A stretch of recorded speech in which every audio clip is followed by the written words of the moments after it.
Good day, everyone, especially to our beginning teachers. This lesson will guide you on how to conduct or execute your demonstration teaching.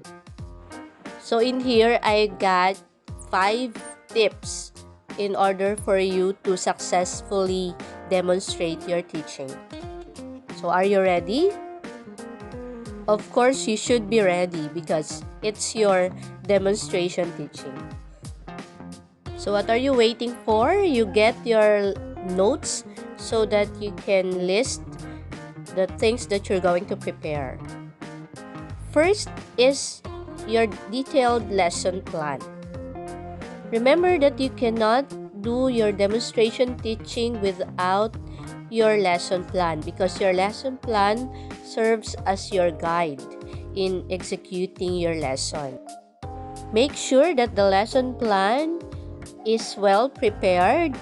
It is detailed, so that means to say it has teacher's activity and students' activity. You have to provide how many copies, so it depends on the number of panel members. So like for example, if you have 5 panelists, then you provide 5 copies for the panelist and then 1 for you. Remember to place your lesson plan in a clean, long folder, and you should also print your lesson plan in a long-sized bond paper.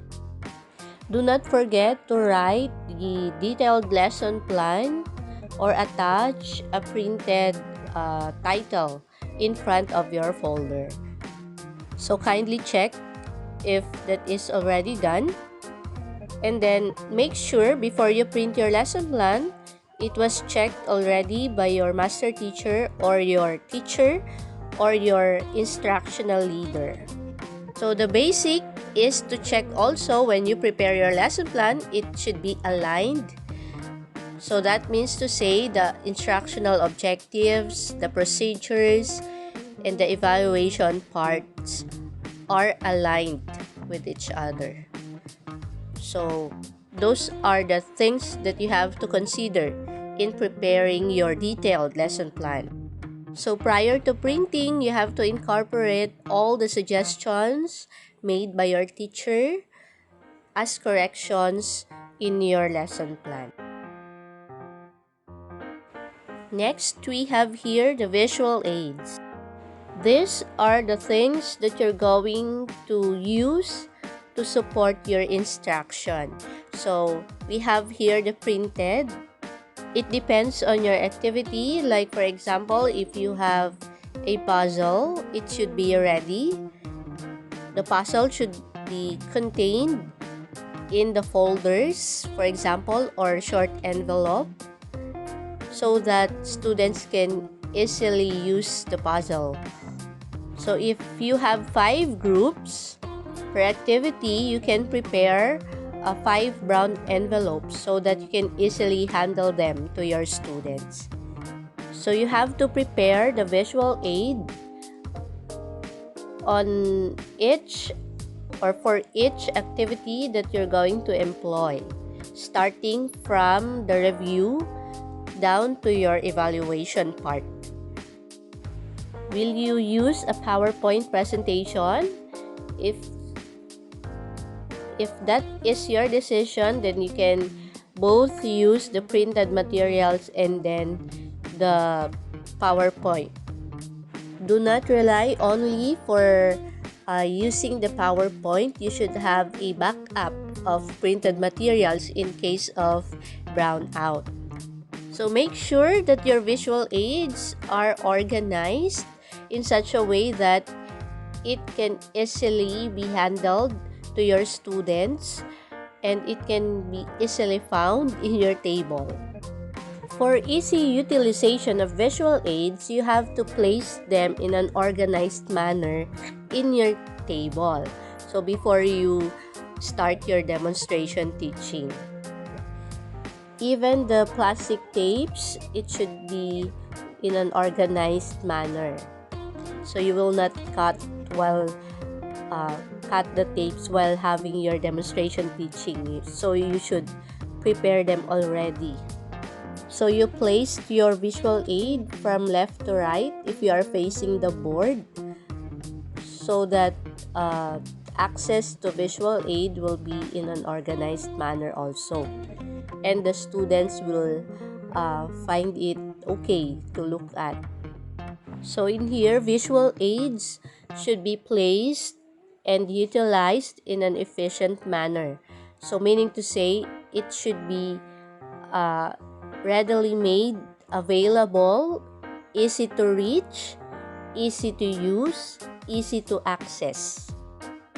So make sure that when you start your demonstration teaching, your visual aids are well prepared, because it will add confidence as you teach.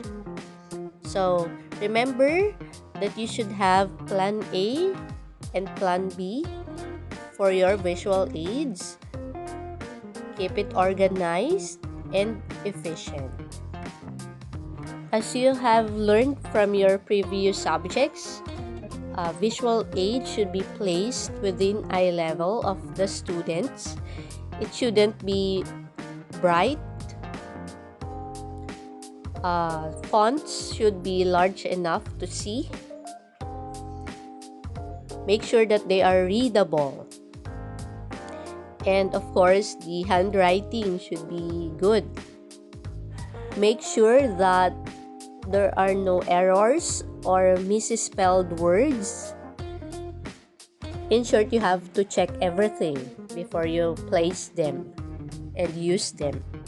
In case you are planning to have your students do the task, like for example, they're going to draw or come up with an output, you have to provide them the materials that they need. For example, in each folder or in each brown envelope, you can place there already the manila paper or cartolina, as well as the pen, the marker, crayons, and everything.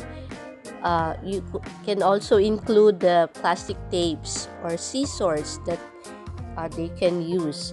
But if you're going to use scissors, you have to remind them that they should be careful in using the scissor.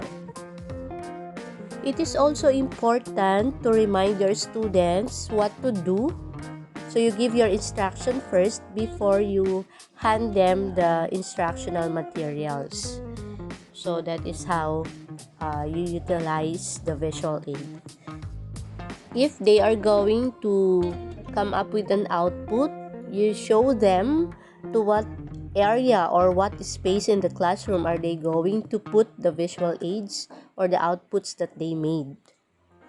So that is how you organize the visual aids. So from the making of your visual aid down to the delivery or the handling of the visual aid to your students.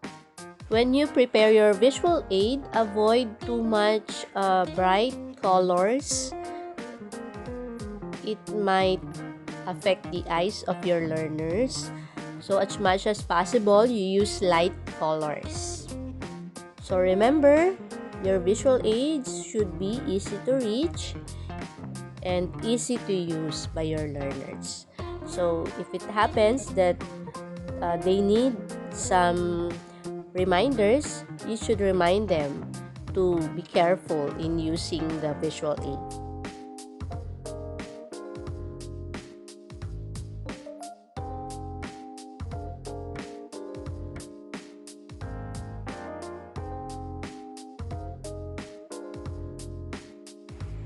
Number 3, rewards.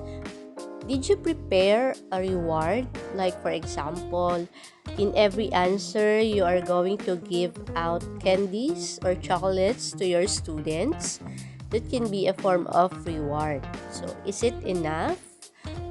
So to encourage their participation, you could give them such rewards. Okay? And then, you can also earn different words or encouraging words or affirmative words. Like every time they answer your question, you have to acknowledge their answers or praise them and appreciate their answers. If you have game activity, make sure that you have the reward. Is it organized? Like if you have the prizes, you should put them in the table in an organized manner. Is it easy to reach? Easy to give away to your students? So you should consider that also. So that is how you make the rewards, the giving of rewards, as efficient as it is. And if it happens that you have no candies or chocolates, you can give them words of appreciation. Example, thank you for that wonderful explanation. Amazing. True. Exactly. So those are the words that you can also use. So you have to think of the words that you can use to appreciate every answer, so that students will be encouraged to participate. Encourage also those students sitting at the back to answer your questions. So usually, the observers are looking at the ability of the teachers to reach out to the students, especially those who are not reciting in the class. So it's very important to solicit the idea of those students who are not answering or who are not participating. So please take note of that. Number 4, you should prepare yourself physically and mentally. Okay, first, you have to master the content of your lesson.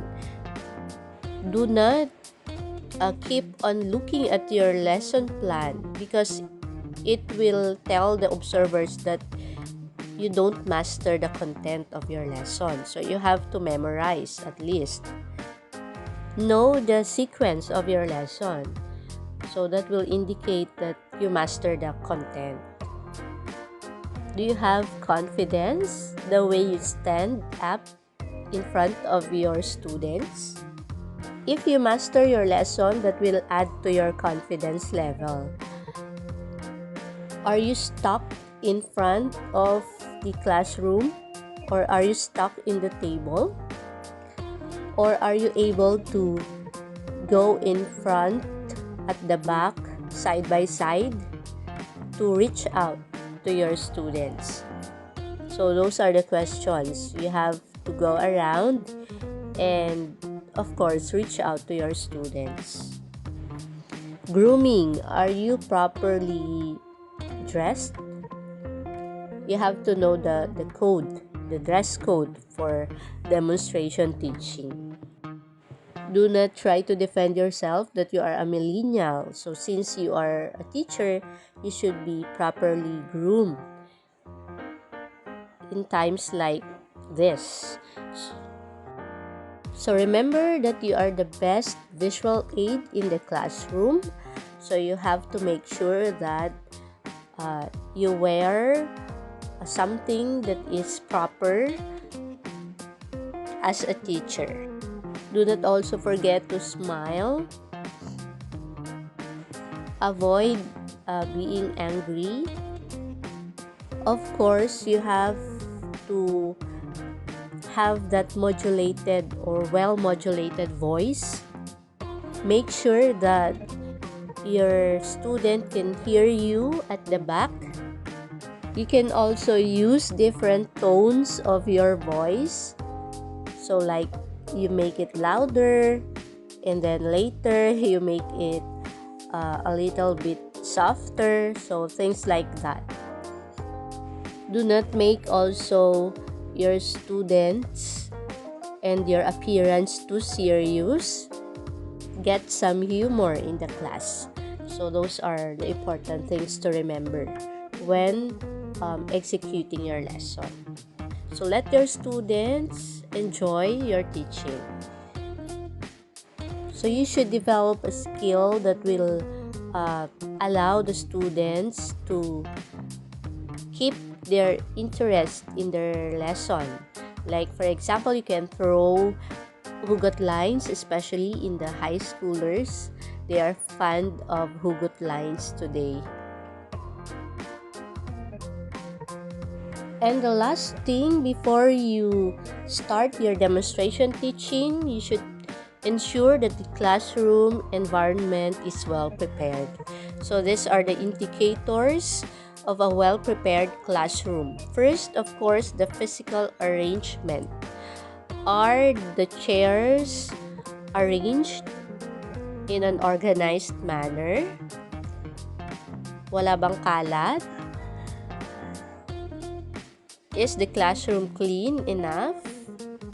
Well ventilated ba? Well lighted? So you have to prepare that. If you will be using the ICT, you have to make sure that it is well set in front of the classroom. Make sure also that the passing of the students and also your passing in and out side by side will be good enough. As much as possible, avoid barriers or things that will hinder the smooth flow of your lesson. Like for example, when you ask your students to go in front of the classroom, there should be no hassle along the way. So provide enough space for the students to work on their activity. You maximize the space for your visual aids, for the students, for their group activities, so everything like that. And also the most important is how you manage your students. You can manage them by keeping them in track of your lesson, keeping them engaged with your lesson. So you have to manage their behaviors. You provide reinforcement strategies, giving of rewards. You set up the rules. In case that there are misbehaviors, you have to remind them of the rules in the classroom. You have to develop strategies on how to keep the learners attentive to you. Like for example, if you found them talking with one another, you can just call their names to look at you. Be vigilant to the students who are misbehaving. So you have to provide immediate action. Like for example, you keep their attention. You can ask that misbehaved student to be your timekeeper. As a teacher, you have to expect the unexpected and have some plans already if ever there are misbehaviors along the way. Effective classroom demonstration teaching means you effectively manage the behavior of your students and you effectively execute your lesson that will reflect to the result of their quizzes or performance task. That is why it's very important that when you plan your lesson, you have to keep your students busy by providing them activities. So that will minimize possible misbehavior in the classroom. So do not forget, after your activity, you have to get the index of mastery. You ask them about their scores. Like for example, who got 5, they may raise their hands. When they submit the papers, you plan or strategize how to do it in an organized manner. they can pass it in front of their classmates. Don't forget to state the assignment, and then of course some friendly reminders, and then you bid goodbye to your students. Do not also forget to practice this demonstration teaching prior to the date of your demonstration teaching. So imagine that you are teaching as you practice. Imagine also that you have students as you practice. Do it in front of the mirror. So I hope that you've learned a lot from this video lesson that I prepared for you. And if it happens that you have queries regarding classroom demonstration teaching, do not be afraid to ask help from your instructional leader. So do not hesitate to ask. So thank you for watching and listening.